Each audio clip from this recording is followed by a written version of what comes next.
Let's talk about making a career pivot. So what is a career pivot? It's actually just what it sounds like. You are in a certain profession and you'd like to pivot to a different profession.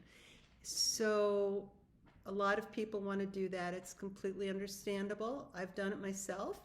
But the question is, how does that impact your resume?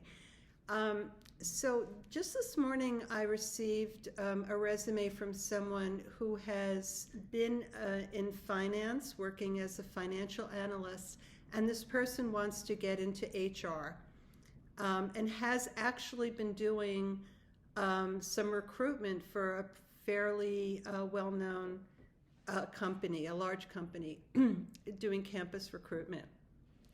And this person sent me links to a whole bunch of jobs in the HR category, including managerial HR generalist roles. But the bulk of this person's resume was almost entirely about her career in finance. So what do you do with your resume when the bulk of it contains information about a career you no longer want to be in?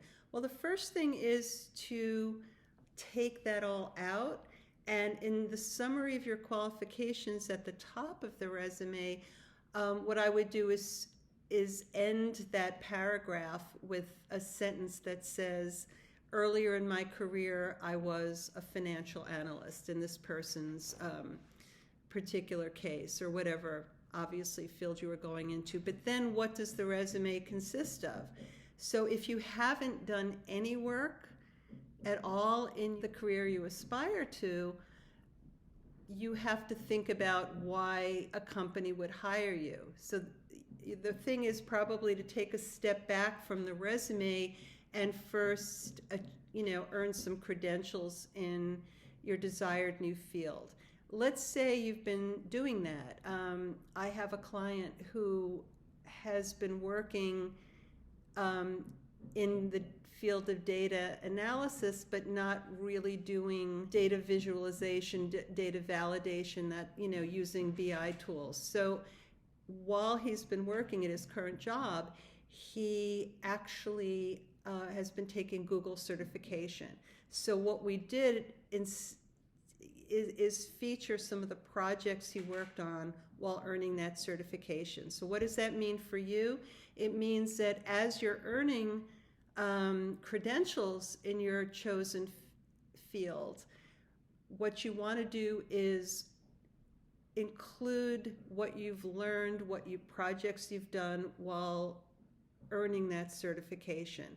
And that's what your resume on the entry level, because you're new, you're new to this field, you're not going to come in as this HR aspirational client wanted to.